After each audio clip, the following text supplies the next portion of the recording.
빼앗긴 여인. 옛날 어느 마을에 덕춘이와 금동이라는 두 친구가 살았습니다. 덕춘이는 부유한 상인의 아들로 태어나 어려서부터 아버지를 따라다니며 장사를 배웠고 청년이 되어서는 혼자 장사를 하러 다녔습니다. 금동이는 가난한 농부의 아들로 태어나 어려서부터 아버지를 도우며 농사일을 배웠고 농사를 천직으로 여기며 열심히 살아가는 청년이었습니다. 그렇게 두 사람의 집안 환경이 다른 만큼 덕춘이는 욕심이 많고 입속에 밝은 편인 반면 금동이는 우직하고 성실했습니다. 그래도 둘은 잘 어울리며 성장했고 어릴 적에는 매우 친하게 지냈습니다. 장성한 후에는 덕춘이가 장사를 하며 여기저기 돌아다니느라 자주 만나지는 못했지만 덕춘이가 고향집에 들를 때면 금동이와 만나서 술 한잔 기울이며 사는 이야기를 나누곤 하였습니다. 그날도 덕춘이와 금동이는 오랜만에 만나 술 한잔을 하고 있었습니다. 금동아, 네가 저번에 말했던 그 이명감 딸내미랑은 어떻게 돼가냐? 말이라도 한번 붙여는 봤냐? 말도 마라. 세상 제일 어려운 게 이명감님 딸한테 말 붙이는 거다. 내가 좀 숙맥이잖냐? 쉽지가 않네. 그럼 내가 내일 임낭자한테 대신 말해줄까? 어떤 바보 같은 사내놈이 만나보길 원한다고 말이야. 아이고 됐다 됐어. 죽이 되든 밥이 되든 내가 알아서 할란다. 나도 네가 연모하는 임낭자가 도대체 어떤 사람인지 궁금해서 그런다. 내가 도와줄 테니 내일 같이 만나러 가보자. 어때? 됐네 됐어. 너 장사하느라 피곤할 텐데 술 그만 먹을 거면 이제 집에서 쉬어라. 야, 친구가 도와준다고 같이 가자는데 그냥 내일 같이 가보자. 부탁이다 부탁이야. 덕춘이가 그렇게 계속 보채니 금동이는 어쩔 수 없이 수긍하고 임낭자를 같이 만나러 가기로 했습니다. 대신 말을 거는 건 금동이가 직접 할 것이니 덕춘이는 잠자코 있기로 했습니다. 다음 날 덕춘이와 금동이는 임낭자의 집 앞에 한참을 기다리다가 물동이를 이고 나오는 임낭자를 겨우 만날 수 있었습니다. 그런데 그 임낭자의 모습을 보고는 덕춘이가 한눈에 반하고 말았습니다. 금동이가 먼저 말을 붙이기로 약속을 했건만 덕춘이가 먼저 나서서 임낭자에게 말을 걸었습니다. 이보시오 낭자? 잠깐 이야기 좀 할 수 있겠어? 오래전부터 낭자를 지켜봐 왔습니다. 내게 잠깐 시간 좀 내주시오. 덕춘이가 갑자기 나서서 임낭자에게 말을 걸자 옆에 있던 금동이는 순간 당황하였습니다. 거기서 덕춘이와 약속 운운하며 다투는 것도 임낭자 앞에서 모양이 우스울 듯하여 금동이는 일단 지켜보기로 했습니다. 아, 이쪽은 농사 지으며 어렵게 사는 내 친구인데 내가 임낭자 이야기를 하자 궁금하다고 하여 그냥 같이 왔어. 덕춘이가 말하는 것이 점점 점입가경이었습니다. 순진한 금동이는 그저 얼굴이 뻘개져서 끼어들 곳을 찾지 못하고 안절부절 못하고 있었습니다. 그런 덕춘이와 금동이를 가만히 보던 임낭자는 옅은 미소를 지으며 말했습니다. 만약 두 분께서 저에게 마음을 두고 계신다면 내일 이 시간까지 새끼줄을 가져와 주십시오. 최대한 가늘고 최대한 길게 꼬아오시면 됩니다. 그것을 보고 둘 중 한 분과 연을 이어가도록 하겠습니다. 여인은 그 말을 마친 후 곧바로 자리를 떠났습니다. 아니 덕춘이 어떻게 이럴 수가 있는 거요? 금동이는 화가 나서 따지듯이 물었지만 덕춘이는 상대해 주지 않았습니다. 나는 그럼 새끼줄이나 꼬러 가야겠네. 내일 보세. 하며 덕춘이는 자리를 떠났습니다. 임낭자를 좋아하는 마음과 친구에 대한 분노심이 뒤섞인 채 금동이는 밤새도록 새끼줄을 꼬았습니다. 반면 덕춘이는 단숨에 장터로가 새끼줄 여러 개를 사서 이은 후 아주 긴 새끼줄을 별 노력 없이 쉽게 만들어냈습니다. 다음 날 두 청년은 각자 만든 새끼줄을 가지고 여인을 만나러 갔습니다. 금동이는 자신의 새끼줄보다 훨씬 긴 새끼줄을 가지고 온 덕춘이를 보고는 절망에 빠졌습니다. 의기양양한 덕춘이와 축 처진 금동이를 번갈아 바라보던 여인은 옅은 미소를 띠며 이내 입을 열었습니다. 두 분, 제게 손바닥 좀 보여주실 수 있으십니까?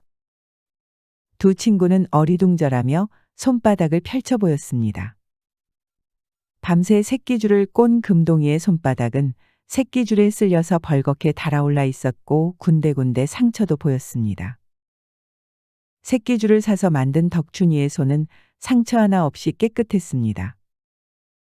제가 두 분께 새끼줄을 꼬아달라고 부탁드린 것은 사실 얼마나 진실하고 성실한지를 보기 위함이었습니다. 그리고는 금동이를 보며 말했습니다. 그런데 여기 이분께서는 저를 위해 본인이 직접 손이 붓도록 고생하면서 만들어 주셨네요. 임낭자는 결국 금동이를 선택했습니다. 저는 당신과 만나보고 싶습니다. 금동이의 얼굴은 새빨개졌고 입은 귀에 걸릴 정도로 좋아서 어찔 줄을 몰랐습니다.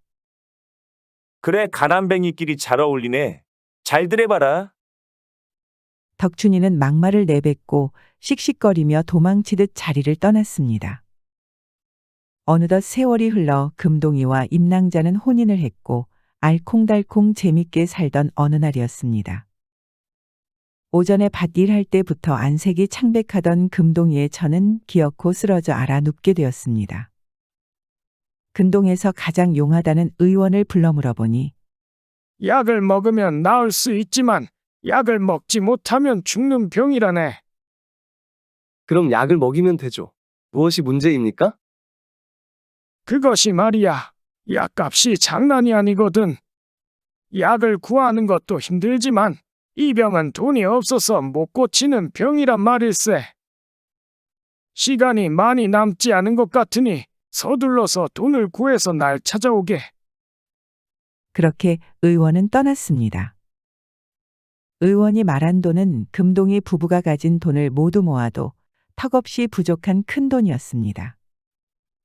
세상에 가장 중요한 아내를 살리려면 금동이는 오로지 돈을 빨리 구할 곳을 생각해내야 했습니다.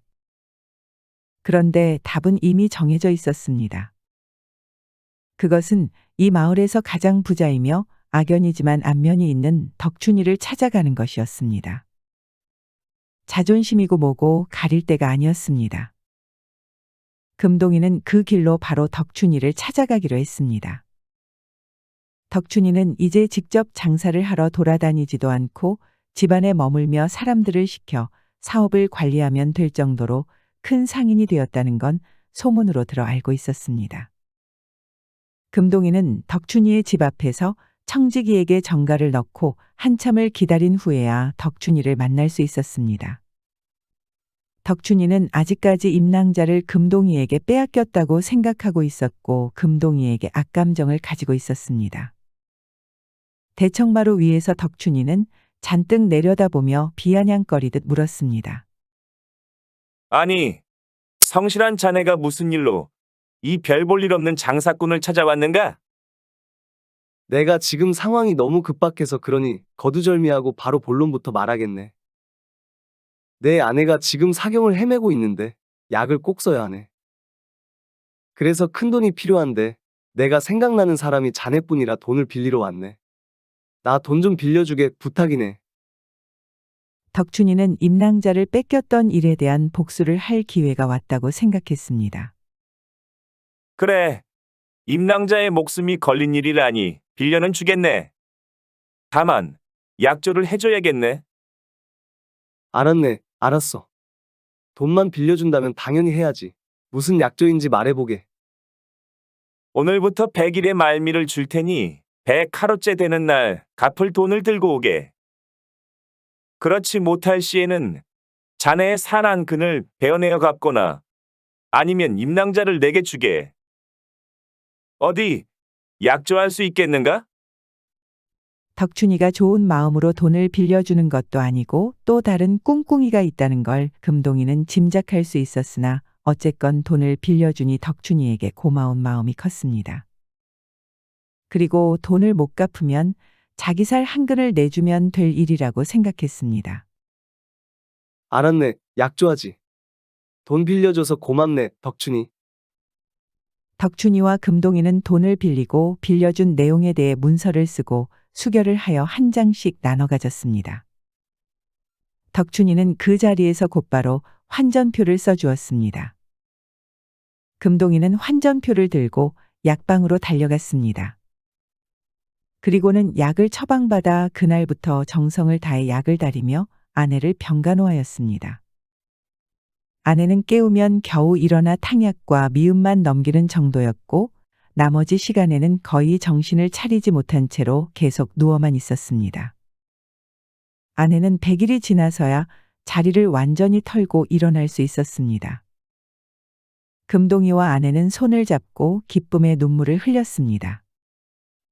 아내는 그동안 일어났던 일들을 물었고 금동이는 덕춘이에게 돈을 빌린 이야기만 빼고 전부 말해주었습니다. 여보 미안해요.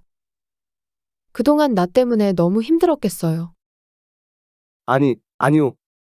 난 당신이 이렇게 건강을 되찾은 것만으로도 너무 감사하고 기쁘오.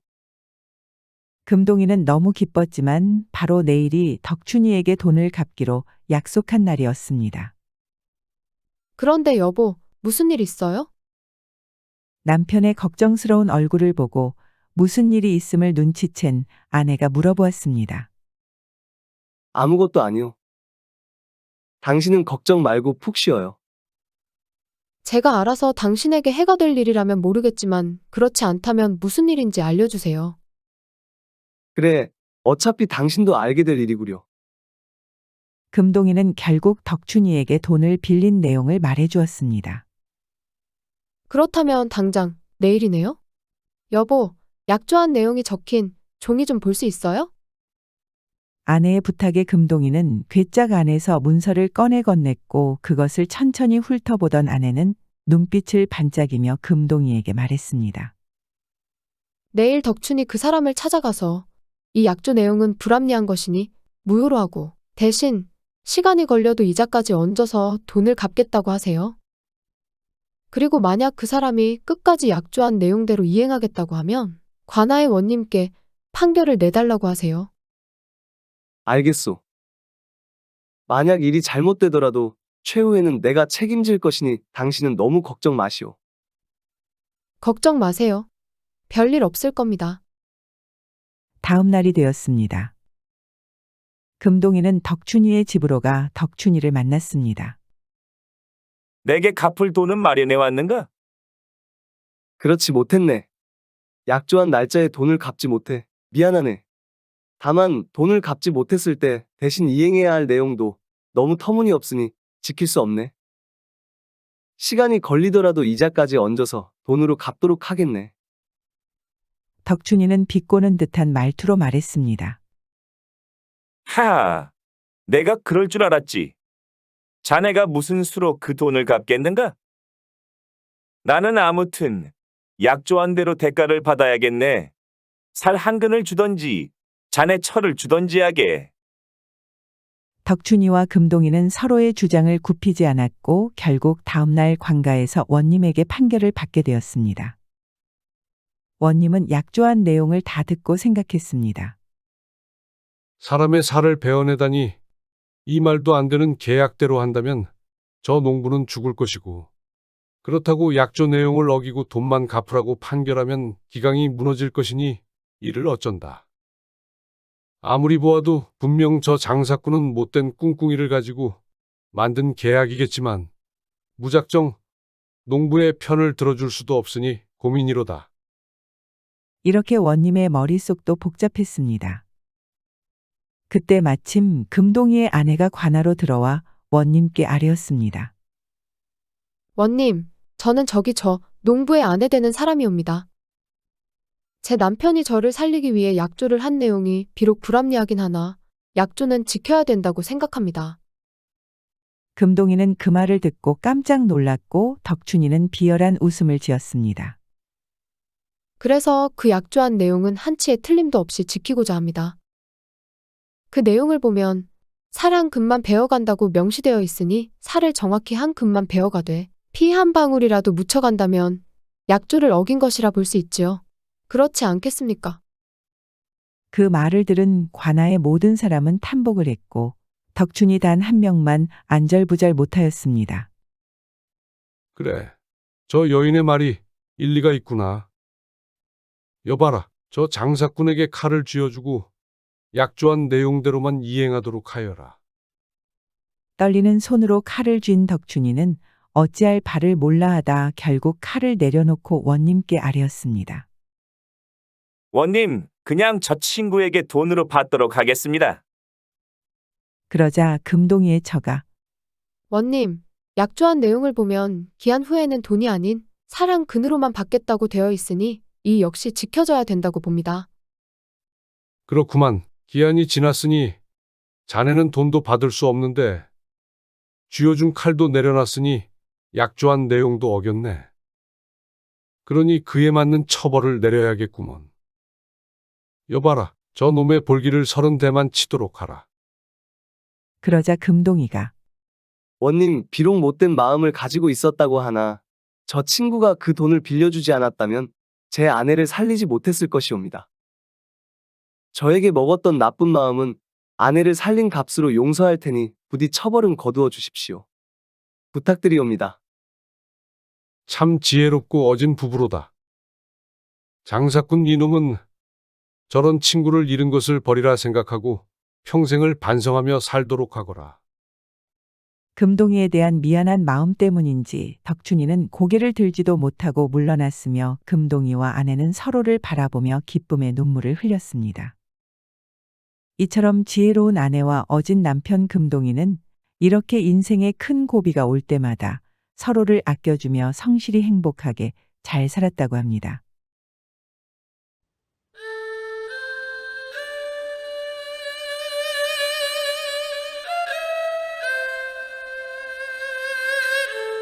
시청해주셔서 감사합니다. 좋아요를 눌러주세요. 더 재밌는 옛날 이야기로 찾아뵙겠습니다.